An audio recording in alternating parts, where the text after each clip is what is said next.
All right, guys, welcome back to another episode of The Bullpen. I'm your host, The Bull, but today I got a really cool treat for you guys. This guy right here has actually been one of my best friends growing up my entire life, and someone who I've actually looked up to because he's been one of the most successful entrepreneurs I've known. And, you know, just learning from this guy, like being around him being on the team, like I couldn't be more excited to have you on. Dallin Pili, thanks for coming on, brother. Hey, thanks so much, brother. I'm happy to be here. I'm happy to have you. So just kind of give you guys a background. Dallin actually is born and raised here in Provo, Utah.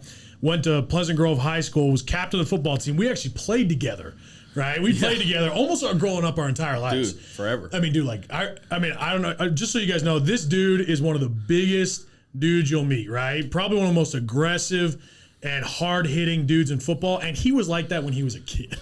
Yeah, used to be. Used to be, yes. We've gone downhill since then. Yeah. But no, like back in like early days, you're younger than me, but you still played up to our levels, and you were like knocking the shit out of me. So he was an absolute stud in football. I mean, in high school, graduated early with his associate's degree.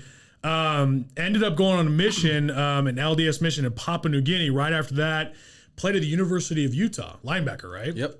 I didn't know if they moved you like D-end or something. Nope, linebacker. I was too short to be a defensive We're end. not tall enough yet. One more inch, you're good. Yeah. That's the story of our lives. Yep. One more inch. Yep, one more inch.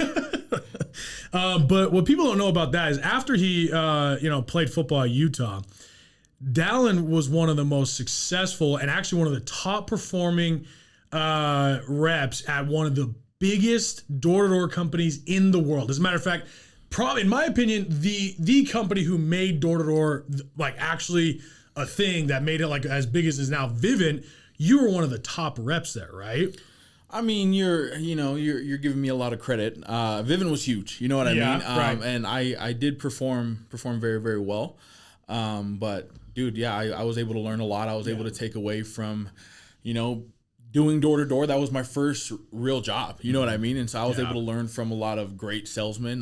My older brother, actually, he's doing door-to-door now. Which one are we talking? JoJo? My older brother, JoJo. Okay, dude, yeah. And he is murdering the industry. You know what I mean? So I had a lot of great mentors, and so that was able to help me in my performance when I was doing door-to-door. But yeah, dude, it was a lesson learned, and I love it. Dude, so here's actually something interesting, dude. I've actually wanted to ask you this, right? You've got 7 brothers, 8 brothers. Yeah. Right? It's a big family, right? The Pili family is a bunch of studs. Seriously, like all the brothers that I know, like that I'm familiar with, are all very successful in their own industries. All you guys, right?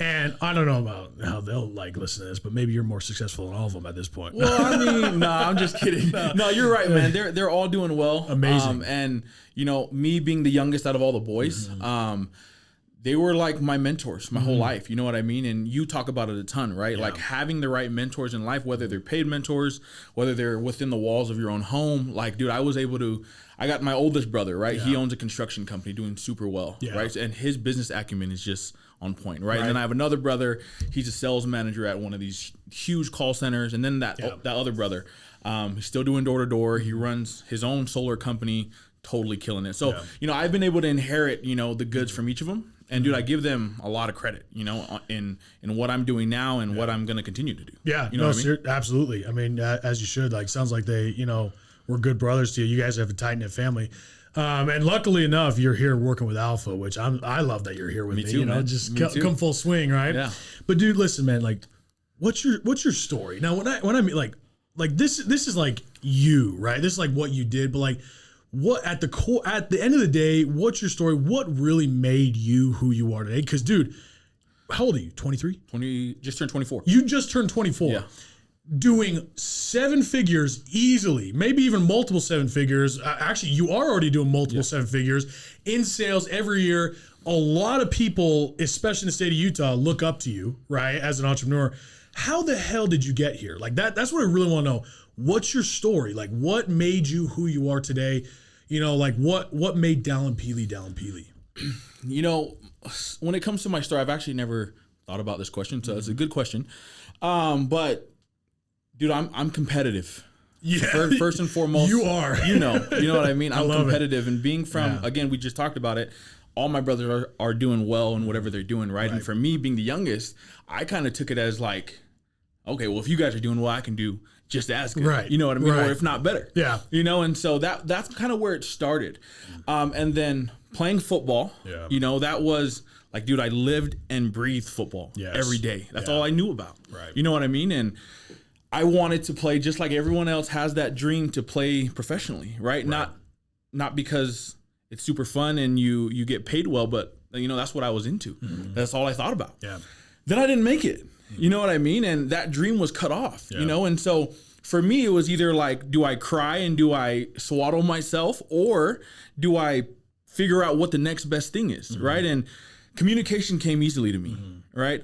Even though a lot of people who know me, I have a speech impediment. You know what I mean? And but I was still able to communicate. Yeah. I was still able to persuade people. I was still able to close people. Right. You know what I mean? And so I kind of took that and I ran with it, you know, and then, you know, I met the right people. You and I, we touched bases again, right? And that was a huge blessing, right? And so, I mean, just, you know, figuring out what the next best thing is, right? Not just crying because my first dream was shut down, really, you know what I mean? And so, I mean, I guess that's a very brief explanation.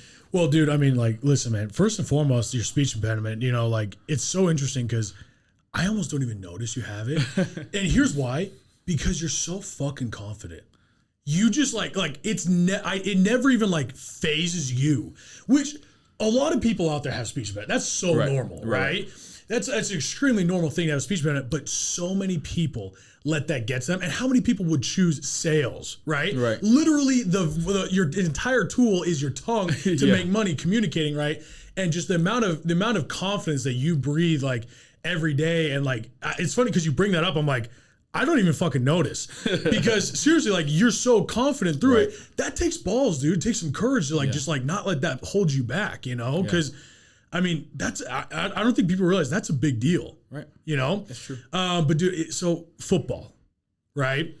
You and me both know, like, and there's a lot of entrepreneurs out there that I found who were former athletes. Oh, for sure. I think the world of entrepreneurship is full of walk-ons and cut and destroy dreams in football, right, and NBA and all that, right? And I talk to a lot of them every single day. As a matter of fact, like we just heard for some. Shout out to Trent Shelton. Shout out to Anthony Trucks. We just learned from them, and dude, they were fucking inspiring. You know. But dude, I also know a lot of former athletes where it just crushes them. Yep. I mean, I'll be honest with you, right after I got cut from football, I don't know if I've ever cried so hard at that moment when I knew it was done. Yeah.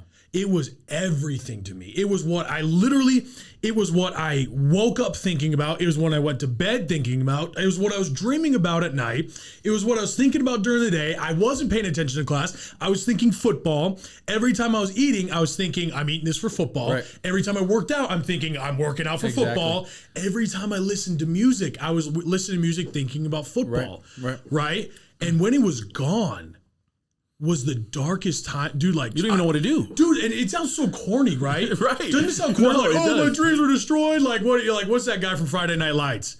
You know what I'm talking about? The running back. Yeah. What's his name? I was about to say Bobby Boucher. No, it's not Bobby. Wrong movie, brother. I forgot, but the running back from Friday Night Lights, when he gets in the car and he's like crying with his dad, he's like bawling his eyes out, saying like, I don't know what to do besides football. Dude, that destroys some people, right? Dude. Now, 100%. Now, walk me through that. You know, because I know you were a crazy athlete in football, and I know you had those dreams, and you know, like if anyone's gonna do them, you did, and it's gone. Walk me through that, dude. Like, what was that like for you, dude? That was like I felt like the biggest failure. Like, dude, I didn't know what to do after, right? And like, for those of you who know me, like, dude, I'm a huge mama's boy. You know what I mean? And like, and your mom is amazing, dude. Love her, bro. Gosh. But everything that I did, whether it was good to me, whether it was bad to me, everything every time I had an accomplishment, and especially with sports, she was the first person I'd call, right? And dude, she'd always tell me like, "Hey, mom, I made scout team, first string scout team." You know what I mean? And she was like, "Son, I'm proud of you." Yeah, you know what I mean? Yeah. Hey, I passed this class, so I can continue to play. Yeah. Son, I'm proud of you. You know what I mean? But like at that time, like I wasn't proud of me. You know what I mean? And like I wanted to get to a point where I can be proud of myself, right? And then that happened. where my football career was done, right? And I was in an injury. And then I met with my linebackers coach, and he told me, he's like, okay, we're going into fall camp, which those of you who know football, fall camp is like preparing for the season, right? He said, hey, we're going into fall camp. We'll give you a call after fall camp if you can come back. You know what I mean? And I don't even think I've told like my own family this. You know what I mean? And like, dude, I called my mom and she said the same thing. Hey, son, I'm proud of you. Keep your head up. They're going to call you. Yeah. But again, I wasn't proud of myself. Yeah. You know, and so I had to take a step back and I had to figure out what other avenues out there were available that I could go and like still make the same amount of money as I would being a professional athlete, if not more. Right. And I had a huge chip on my shoulder. Yeah. Right. Like now that route ended. Yeah. Right. And now I got to find another route to continue to, you know, help my mom out, provide for my family and all that stuff. So that's basically it. Dude, you know? But how many dudes do you know that just tank? Like their life's over almost at that point. Like they never fully recover. I know a lot. I actually know more than not. Wow, you think so? Yeah. Wow. I know more athletes that, you know, are in similar situations as me. Unfortunately, they just kind of like they're still essentially mourning. You know what I mean? They're like, crap. Yeah. They don't know what to do. Dude, I mean, I even catch myself sometimes in mourning. Like I look at that football behind me and I'm just like, I miss it, man. You know? Like, really? I do. I honestly do. But dude, like, I mean, right after you were done, you went and did door-to-door sales, right? It's funny because like that's what I did too. I don't know if you know, like I do. Right after I got cut from BYU and I was like thought my life was over, I immediately went into sales. And anyone listening to this, any of you who are former athletes who have felt like they've lost something, I know exactly, you and me both know exactly what they lost. And what they lost was an opportunity to be a competitor. That's what we really lost. At the end of the day, it was football, right? But I find myself, I want to compete in everything I do. And you're one of the most competitive dudes I ever met, right? And that to me makes life fun. Yeah. Right? Making life fun when you're competing, when you're pushing yourself to be better because you're trying to keep up with others or honestly pass up others. You're trying to win. Right? You're a winner. You got a winner mentality, right? Some people boohoo that, other people celebrate that. Anyone who boohoos a winner mentality competitor, you're a fucking loser. Yep. 100%. Seriously. Yeah, like you're a fucking loser if you're boohooing a competitor's mentality. A competitor's mentality is capitalism. Yep. Right? There's no more competitive person out there than a capitalist. And a capitalist looks at his business and he looks at his other competitors in business and he thinks, I'm better than them. And I'm going to prove it. Love that. I'm going to do it, right? Yeah. And I feel competitive. I see people all the time on social media and I see their business and I'm like happy for them, but at the same time I'm like, nah. Yeah. I gotta catch you. You know, like I gotta fucking beat you. But that's the athlete in you. Exactly. Right. Yeah. And I think any former athlete listening to this needs to take one thing away. What Dallin has accomplished and what I've accomplished stemmed because of one thing: sales. 100%. Dude, what's more competitive than sales besides actually owning a business? I believe the sales game is like the closest step you will be to being a business owner. For sure. Right? There's no closer relationship. Like you go on to like accounting, you go to any other thing, just like think of it, it's not competitive. Yep. It's not. You're just doing a job. In sales, bro, you're either competing against yourself, you're competing against your team, you're competing against other teams.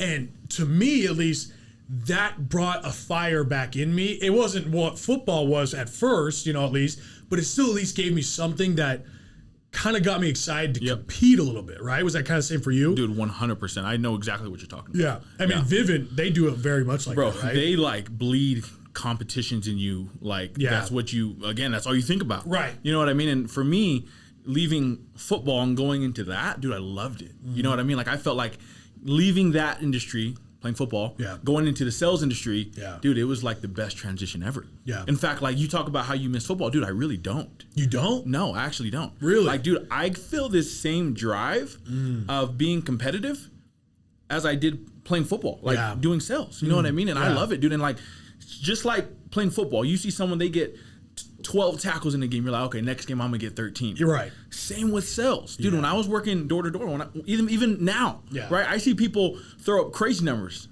I can do that too. Yeah. You know what I mean? Mm-hmm. And so I know exactly what you're talking about. And dude, like, again, that's what makes me wake up every morning because I'm gonna beat whoever wants to compete. You know what I mean? Dude, but so Vivint, right? Vivint has done a lot of things really well. You know, obviously, dude, they're fucking crushing their $1 billion company, you know? And they start as a door-to-door company. It's just an amazing story. Todd Peterson, everything he's accomplished, incredible. But there's become a vibe, or like a, what do we call it? Like the Vivint bro, Vivint bros, bro. And honestly, I don't give into that as much because they'll here in Utah, especially anyone listening to this from Utah knows, if you're a competitor, you like to work out, and you want to make a lot of money, and you want to dress nice, you're going to be labeled a bro. Oh, for sure. You know, and good. Yeah. You know, label me a fucking bro. Yeah. You know, like who cares, right? And at Vivint, like I think there's a lot of that. But at the same time, like when it comes to like business, right? I don't know if you like you can tell me if I'm wrong here, but I've talked to a lot of dudes who are in door to door, and a lot of what they do with their guys is they have them go out, make a lot of money doing sales, but then they want them to go spend that money. Dude. So that way they have to come back the next year for more. Yes, bro. Right? It's almost like they want you to go spend all your money, go drive the nice car, go spend it all on shit that will depreciate. Right. They almost like celebrate that, right? And I'll talk about why we do too, right? But they almost celebrate that a little bit. But it's so they want them to come back the next year. For sure. Right? And Vivint's the best at that. They are. There's no better company than Vivint as far as like bleeding that into people. Right. Like if you walk into the Vivint tower or whatever, like that's a castle, dude. Yeah, it is. And you walk into there, bro, and you're not dressed right, you're not wearing the right shoes, you almost feel out of place. Right, dude? It's funny to say, dude, but like, and Vivint, that's just like the culture of Vivint, and it's not a bad thing. No, it's not. To a certain extent, yeah, you know what I mean? Exactly right. Yeah, and like for me, I loved it. You know what I mean? Like I love that they were all helping me essentially level up. Right. But then it gets to the point where it's just like, you know, I was in a leadership meeting. Yeah. Back over at Vivint, and they were like, we had this top performer, and we were literally talking about what we can do to get this guy to go out and buy this new truck, so that he comes back next year, because we wanted him. You know what I mean? Dude, he was a beast. Dude. Yeah, right. But yeah, the culture at Vivint, it's not a bad thing, right? I'm not gonna bash on it. No. But dude, they do a very good job at that. Well, dude, like that's my thing. Like Wolf of Wall Street's a perfect example, right? And I think every door-to-door dude that I know like worships Wolf of Wall Street. Like they watch that movie like 50 times a day or 50 times a year just to pump themselves up for the summer, right? Or something. You know? That's true. But in Wolf of Wall Street, he actually gives a speech to his team where he's saying he's like, are you late on your bills? Good. Pick up the phone and make some sales. Right? He's like, does your girlfriend think? You know, he's just talking about like basically, are you in debt? Right? Like, do you have like really high bills to cover? He's like, good. I want that because now you got to make some sales. Right? And here's what's good about it. What's good about it is you never stop putting pressure on yourself. Pressure is a privilege. Right? The pressure you put yourself under is what will make you grow. Yes. It's what will force you to do it. And the people who put that pressure on themselves, honestly, learn most about themselves of like, oh shit, I just went out, spent like all my money after that last summer. I need to go back and do it again. And then you start getting these things in your head like, can I do it again? Am I going to be able to have the same summer? Right. What if it was a fluke? Right. What if, all this? But then you go out and prove it to yourself again. You go out and do it again, but then you do it even better because now you're competing against yourself and other guys, right? You know what you did last year. You're going to do it again. You come out and you prove to yourself that you're better than what you were last year. Yeah. And you realize in that moment, I can do this for the rest of my life because I, myself, as a human being, can perform. I have a skill set that can provide for my family no matter what happens. You say, like maybe there's really bad spending, right? But that's a crazy example, but maybe shit just hits the fan. Maybe you're an entrepreneur starting a business, right? The biggest thing about entrepreneurs that reason why they never do it is because the fucking risk, right? Right. But with this in door-to-door, what I love about that is that it puts that pressure on you. Yeah. Right? 100%. But the only thing I would tell people is if you're doing door-to-door, just don't spend it all on shit, right? Yeah. Trust me, I'm one of the biggest spenders I know. Right. It's easier said than done. Oh, yeah. I love spending money. Yeah. I really do. Yeah. As a matter of fact, I'm more stressed seeing my money in the bank than I am spending it. Dude, exactly, dude. I hate it. Right? Yeah. It stressed me out because I see the money in there and I'm like, that's doing nothing for me. Yeah. It's not making me feel good about where the clothes I'm wearing. It's not, making me feel good about the car I'm driving. It's not in a better house. It's not in a better investment growing. It's nowhere. It's just sitting in my bank. Yep. Right? I hate that feeling. Yep. And I almost feel like people who learn how to spend money here at Alpha, I want Alpha Influence and, being a part of this team to be everything that's good about door to door without the bad. Right. And that's really, obviously, when you have that big of a group, it's hard to manage, but that's what I really want to make sure happens, because spending money is actually a good thing. I agree. People don't get that. Yeah. Spending money is actually kind of what you're supposed to do with it. Dude, and it's funny because growing up, especially from the older generations, right? Like my parents, right? Yeah. We're raised to be afraid of money, yes. Right? We're once we get it, we have to keep it. Mm-hmm. You know what I mean? And then nowadays, that's not the best thing to do now. You know what I mean? Well, dude, let's think about that, right? Our parents were raised by a generation who went through the Great Depression. So our grandparents lived through the time of the Great Depression. What happened at the time of the Great Depression? Obviously, we all know, Great Depression, everything crashed, right? Jobs were not available. People did not know how they were going to make money. And in all honesty, it was a lot harder to make money then because because a car could only take you so far. You're going to have to walk. You're limited to your actual area. There's no internet. There's hardly a radio. And if you are, you're luxury, rich ass motherfucker if you're on radio, right? It's not the technical advances of then making money.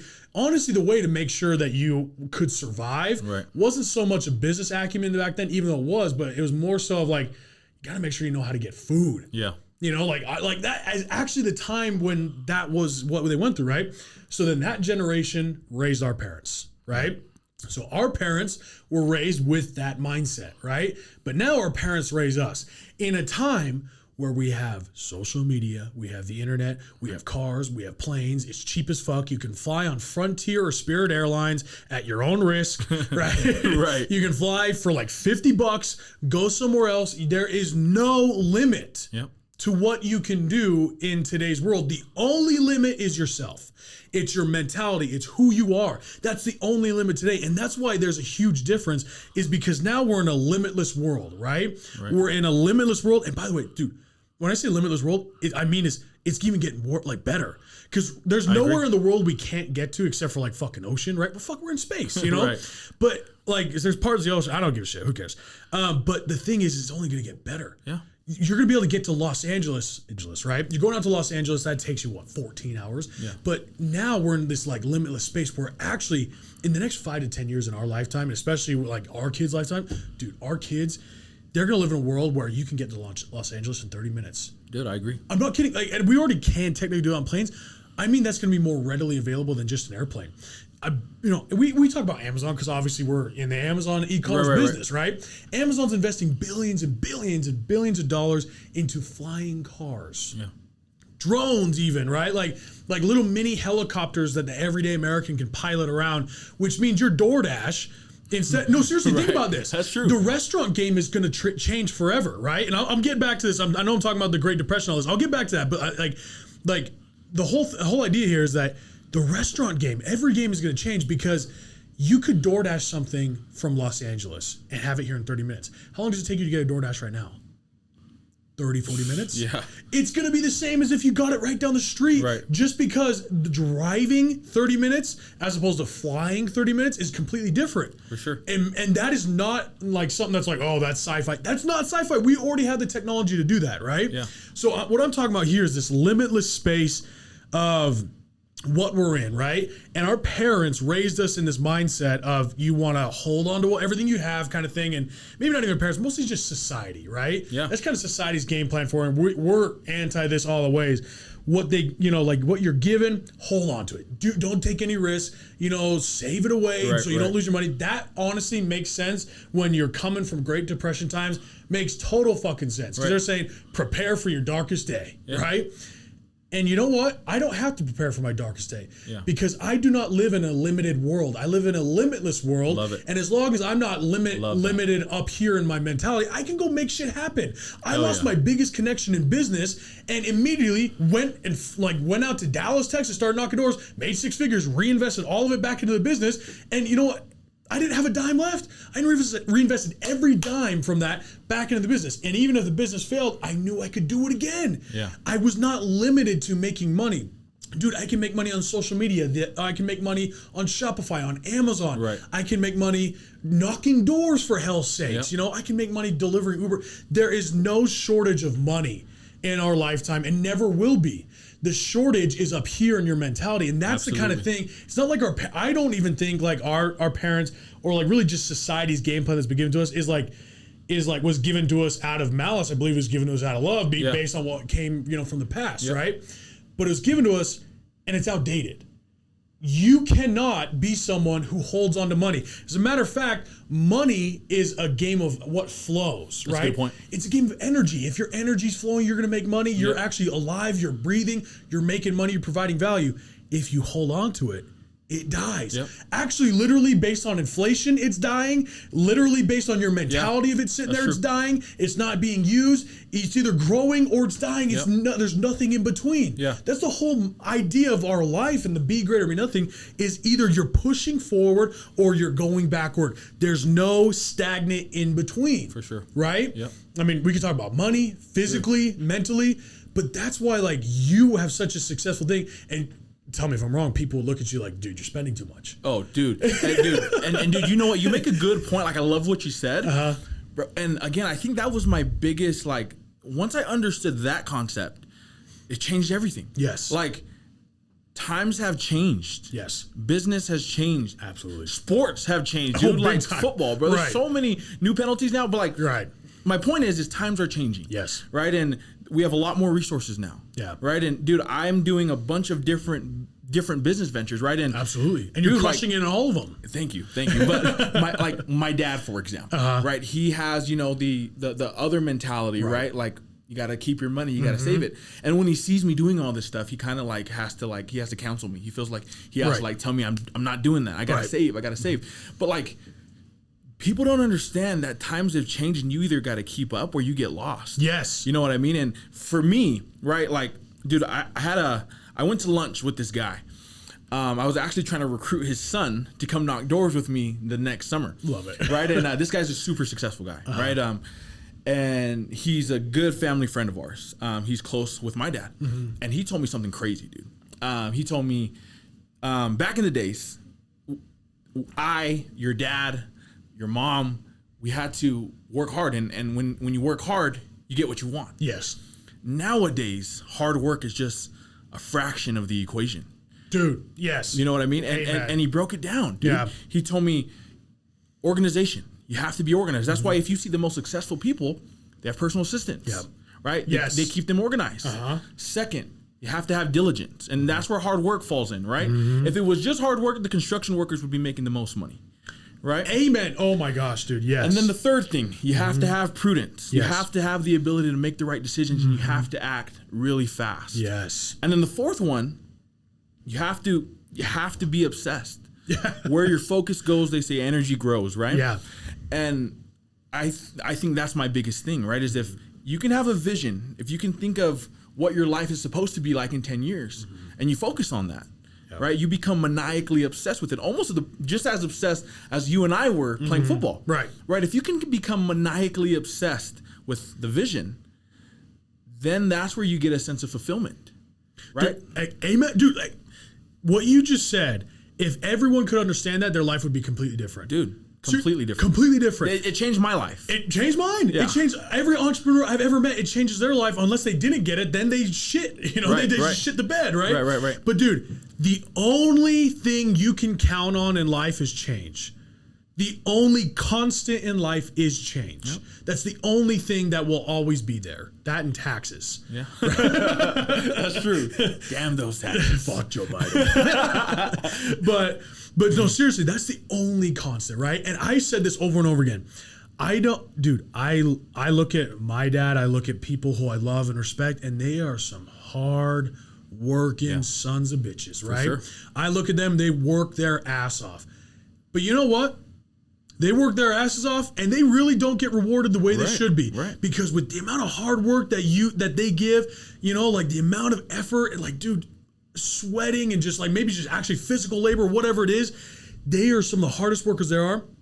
And yet they still struggle. Yep. they still suffer in life. I mean, everyone suffers in life, but I'm talking like financially. Yeah, they still barely make it because it's not hard work that's rewarded. Yeah. Dude, I pride myself in being the hardest working dude I ever met for football. I'm serious. I had no friends, right? So I had no friends. I had nothing else to do except go out and throw football, throw routes, right? Yep. But most of the time I didn't have people to throw routes with, so I bought buckets. You know, like those big buckets? Yeah. I bought some of those, and I would literally take them to school. I don't know if you remember this. I would take them to school after, I'd go grab them, and I would go throw footballs at them. For hours, right? I would throw footballs at them for hours, trying to drop them in, trying to hit them on a line at like 15 yards, or I'd be in there working out. And you were there, like we were working out in the mornings and after. But the thing is I didn't make it to the NFL, even though I thought, man, I've got to be the hardest worker I've ever met in football. I didn't make it.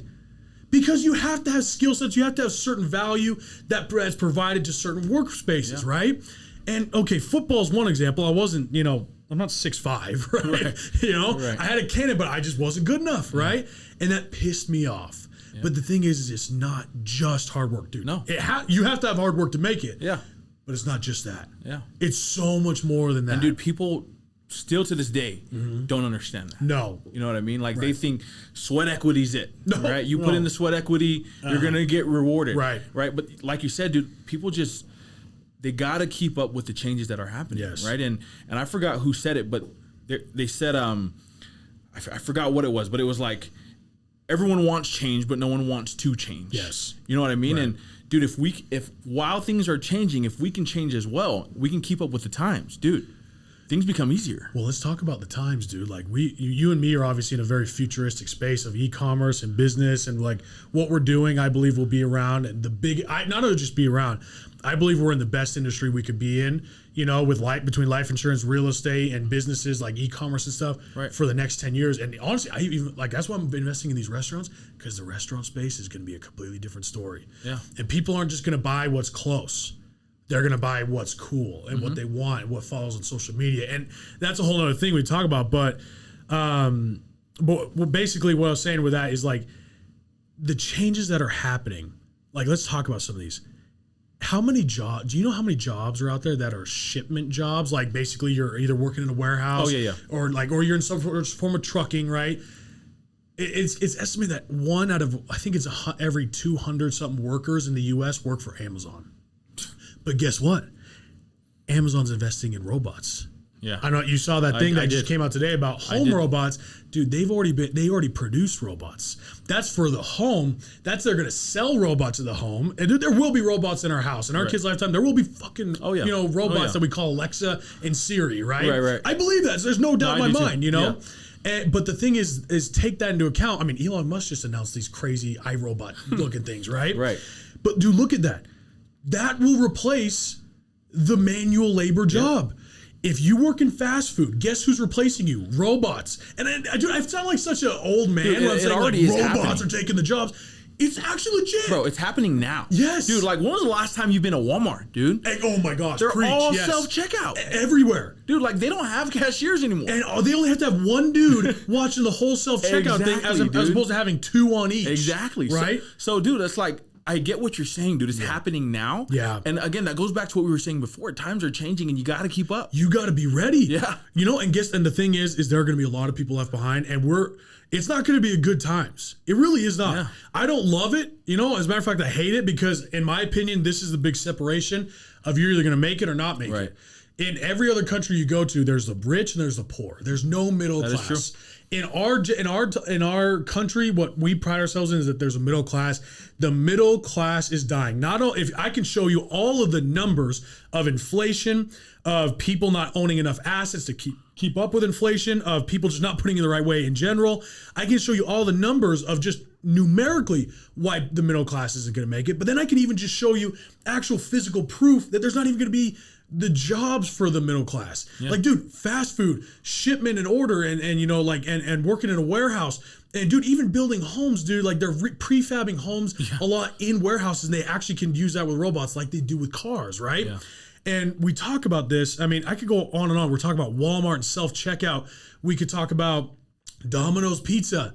Dude, they have those little cars, I saw that. Those little things that deliver pizza, so no more pizza delivery. Like, you think about all these like kind of manual labor sort of typical jobs, right? those aren't going to be around much longer because they're inefficient. Companies, these big corporations, they're all about efficiency, right? They want what's most efficient. They want what's most cost efficient as well. You know what's the most cost efficient, the most effective is a fucking software system plugged into a robot. Because you know how much more a robot can do than a human being that gets tired? That's true. Right? A human being gets tired. A human being has emotions, has shit happen in their life, and so then they don't perform in the workspace. And it's a lot to train up these people to constantly hire and fire and keep going through. It's very expensive, as opposed to just having a software system, computers, and robots to run your base systems, right? I mean, Andy Frisella is a good friend of mine. He's an incredible mentor as well. He prides himself at First Form of avoiding the robots at all costs by actually providing jobs. Not enough people have that mentality to actually do that, you know, and shout out to Andy Frisella for creating American jobs. But dude, I mean, we could even talk about like outsourcing jobs to fucking India and China. I guess we're really trying to say here is you're going to have to be an entrepreneur in some form or fashion in order to survive the next, honestly, just for the future. Because when's the end of it? I don't know. I was going to say next 20, 30 years. It's longer than that, you know? So I feel a responsibility, and I know you feel this as well, of people who are around us. If you just look at them and you think 10 years from now, how's their life going to be? It's not going to be good. Yep.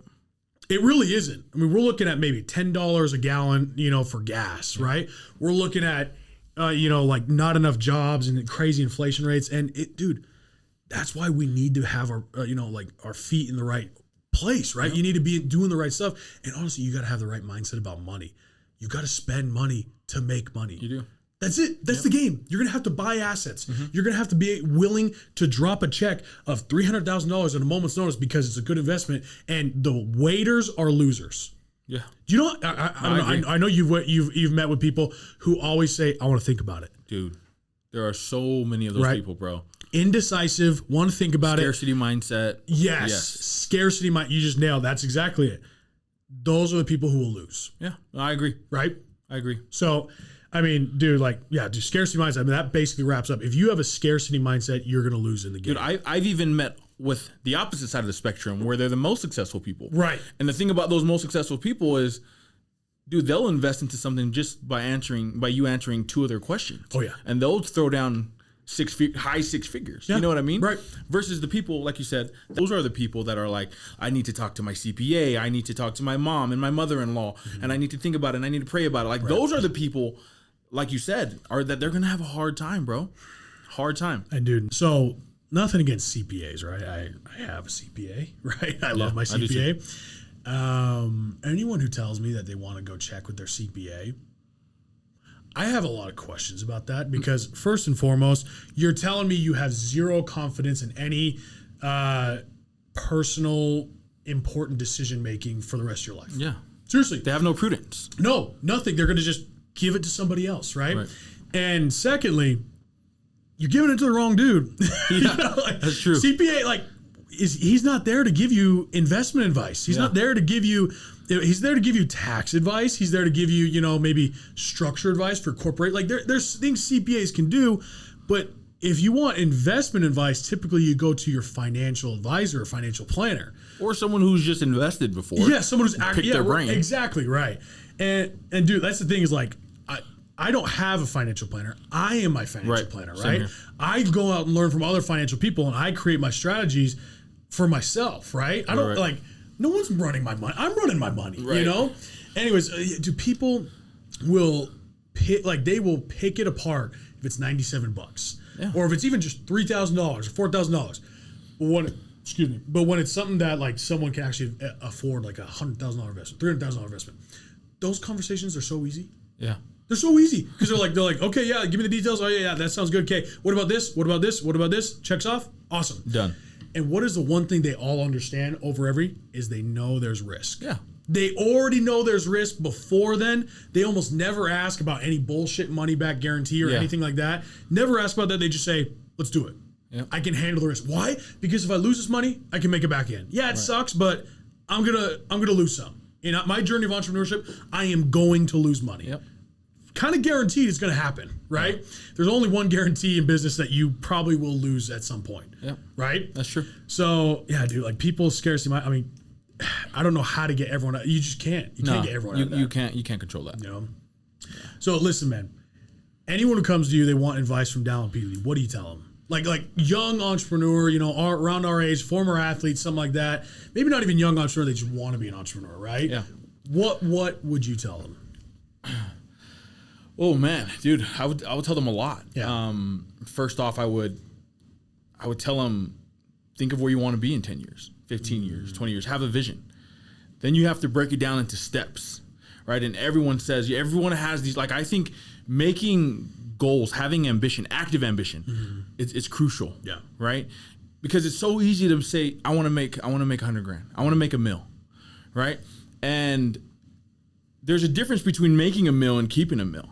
You know what I mean? Exactly. And so, seriously, dude, you got to have active ambition. You have to create goals and you have to act. You know what I mean? So I would say that's the first step. Yeah. The second step, dude, you can literally become more rich, more wealthy, hanging around the right people. You know what I mean? And I say, like... And that's it. That's all we need right there. Just that last bit is all we need. We're done. That's it, dude. Like, everyone says it, dude. Yeah. Your network is your net worth, blah, blah, blah. But, like, dude, it's so underrated. You know what I mean? Like, I don't get it. Like, dude, try having a conversation with someone who's not on the same wavelength as you and tell them your goals. Tell them your vision. Oh. Dude. Waste of breath. I actually met with someone and I told them earlier this year, hey, I'm going to do $1 million this year. Dude, he kind of like smirked and like made it look like I was an asshole. And then I had another lunch with you in January. And we were just chatting and I told you, bro, I'm going to do $1 million this year. And you looked at me and you said, that's it? Dude, but like, that's the power of hanging around the right people. Yeah. Because you told me, like, that's it. I'm like, yo, I'm going to do it in 6 months. Yeah. You know what I mean? You did. Like, yeah, I did. By the way, you did do it. But it's just like, dude, that's the power of hanging around the right people. You get people who kind of bring you down once your vision's too big.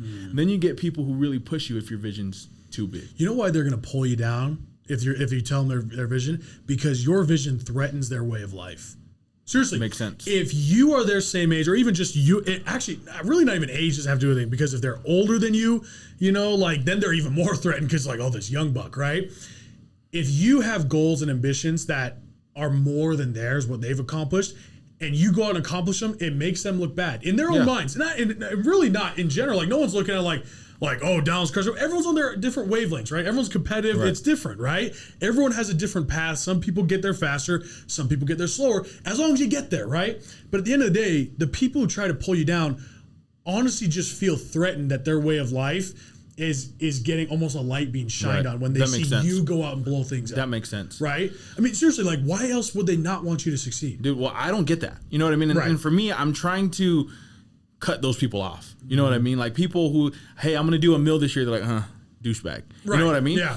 And I want to hang out with the other people. You know what I mean? And so I say if you can do those two things, just to start off with, and there's a lot more things you need to do, but those two things to start off with, like, one, you have a big vision, and your vision has to be bigger than your excuses. Your drive has to be bigger.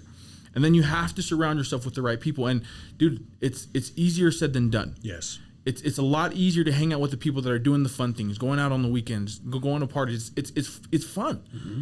I used to love that stuff. Yeah. You know what I mean? Right. I don't anymore. Right. But like, once you can get those two things down, dude, the other steps just kind of fall in place. Yes. Dude, amen to all that, bro. I mean, fuck. We were out in Florida, right? Just not last week. You and me were out there in Florida. And if there's one thing that anyone should understand, if you're shitting on courses or masterminds, if you shit on that idea, you're an idiot.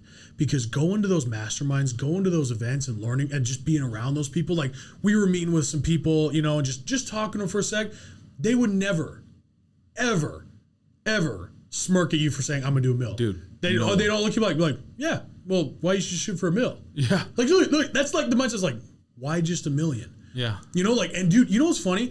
Is I was around people who, when I was having to say, I was like, dude, I'm gonna do $1 million. I was around people and they're all like, why just $1 million? Who do you think you are? Yeah. They're like, what the hell? But then I got around people who were like talking about, dude, I'm gonna do 10 million. Right. And all of a sudden I'm like, yeah, okay, I can see myself doing 10 million. And I'm like, okay, my goal is not $1 million anymore. My goal is 10 million. And you did it. And I did it. Right. And now I'm surrounding myself with people like Ed Milet. Ed Milet said this to me, which literally like shook me to my core. He literally looked at me and said, you realize you're a lot closer to being where I am than I am to where my mentor is. Ed Milet's mentor, person he walks with, is Phil Knight, the owner and founder of Nike. Net worth, maybe 20, 50 billion, and anywhere in that space, right? Crazy.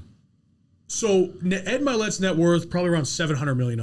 So the gap between my net worth, a couple mil, and Ed Milet's net worth of $700 million is a lot closer than $700 million to $20 billion. Dude, that's a lot. That's crazy to think about. And when he said that, I was like, oh my gosh, you're kidding.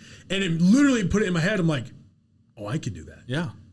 And that's the kind of thing that changes your life, dude, is when you're around people and you start seeing a new vision, you start believing it, you like it, you bring it in your core and you're like, I can fucking do that. Yeah. It almost makes it feel like if you don't do it, you're more of a failure than if you even try. Right. Right. It's more of a failure for you not to try to do it when you start believing you can. No, for sure, dude. Have you, that reminds me of have you ever heard the question? It's a famous question. It's, do you love to win or do you hate to lose? Which type of person are you? You know what I mean? And dude, for me, I'm the person that loves to win. Yeah. You know what I mean? Right. And a lot of entrepreneurs, I've asked them this actually, and most entrepreneurs say they love to win. Losing's not even in the same sentence. You know what I mean? Yeah.